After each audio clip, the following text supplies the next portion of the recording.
And I've been thinking about this for a while when it comes to illegal immigrants, what that actually means. Because we have a vetting process for even illegals that come into the country. We don't allow in criminals. We don't allow in the R words, the killers, anything you could think of. We don't want those people in our country. We don't allow those people in the country.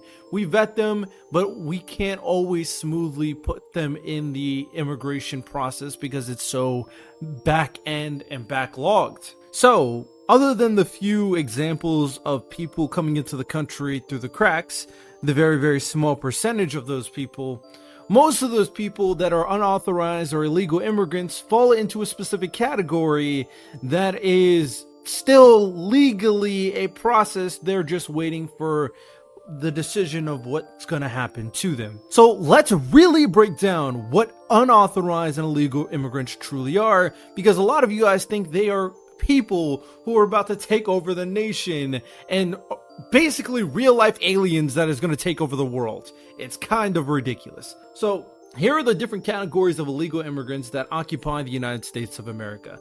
The first ones are asylum applicants. We have asylum seekers who got everything squared away. Asylum applicants are people who are waiting for the asylum process to be approved. These people are technically still illegal immigrants. There are defensive asylum applicants, who are people who are just getting prepared to get deported after they just didn't pass whatever they got to pass to get approved to be an asylum seeker. Those are illegal immigrants that can still live here until the process is officially underway so they can be deported. And then we got affirmative asylum. Oh, I'll put numbers. Now, this is a study based off 2022, mind you. So defensive asylum applicants, and this is why I say this thing is backlogged, there's about 915,000 individuals with applications pending for a defensive asylum application. 2022 is where these statistics are from. As for affirmative asylum claims, are made by people who are not in the process of being deported or removed, and these people are going to be in the process of getting asylum, either official or still waiting a declaration of whether or not they're going to be a defensive applicant.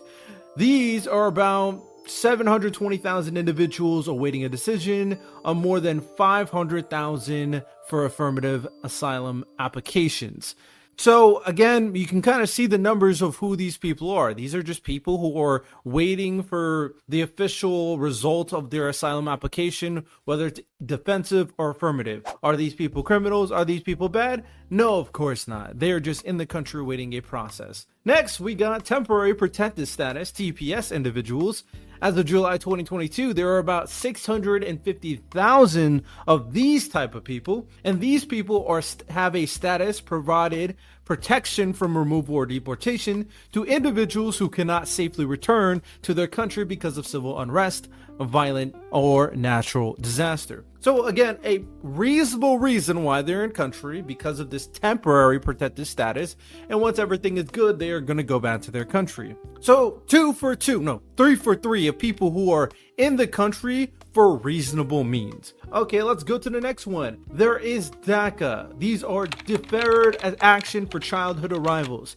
These are protections for people who were brought in the U.S. as children before 2007. There are about 595,000 active DACA beneficiaries, mostly from Mexico. These people are children who grew up in the United States and are DACA applicants and are still waiting the process. Again, pretty understandable reason why they are in the country, what means they are in the country, and they're not just a terrible bad person right off rip. And a lot of these people are just waiting the process so they can officially get their green card and be a US citizen. And the last but not least are applicants for other visas. Many of these immigrants apply for visas to gain lawful immigration status. In some cases, these individuals are awaiting decisions on applicants to remain in the country. T and U visas are for victims of trafficking. So these are victims of a trafficking situation and certain criminal activities, including domestic violence, sexual assault, hate crimes, and involuntary servitude. And these people who are brought into the country, treated terribly for these X, Y, and Z reasons, and they are here with visas because of this. T or U visas or one of the other visas. So think about everything I said, ladies and gentlemen. All the unauthorized immigrants that you heard that I just spout out, those are making up the country, are people just waiting for the process, are people who are here for legitimate reasons, are people who are not inherently terrible, evil aliens that are going to take over America. It's kind of wild. I get getting rid of criminals. I'm all for getting rid of criminals. We do get rid of criminals. I'm for making sure that the process is more efficient.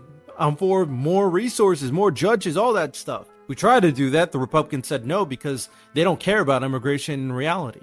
In reality, if you have an honest conversation and you actually understand the context and nuances of immigration, you would realize how unhinged and stupid all this is. But Donald Trump made it a target point, and he's just deflecting everything that is wrong with the countries and aiming it at people with brown skin. Hey man, when Donald Trump sees people with brown skin, he makes a little brown in his pants, man. He shits it deliberately. I don't know what his issue. I feel like maybe he trying to mess with a Latina, a thick Latina. Maybe he's trying to mess with her and she just denied him, said no, said he's fat and ugly. And then ever since then, Donald Trump said he hates all immigrants. I'm going to stick with that story. I think that one is very likely, considering he's the rich, pompous kid. He's fat and he's ugly. And then he goes up to a thick Latina and she just denies him. Oh, that's going to hurt the ego. So with that said, ladies and gentlemen, I think a lot of y'all have this negative interpretation of illegal immigrants, and it's just not reality. And I don't really think a lot of y'all care. You guys are just told what to think. So do your own research. I looked up pewresearch.org for the information that I told you. And of course, the information in regards to the riots, you guys seen the riots in New York. All that stuff is easy to look up. So look it up. Hope you guys enjoyed today's episode of the Perfect Political Breakdown. We're going to have some more things, but I want to make sure we're all informed. We're all on the same page. What is the best way to go about this moving forward? What solution can I propose in dealing with the unauthorized immigration situation? Well, we need to make the asylum process and all this legal process to deal with these people with the visas and DACA.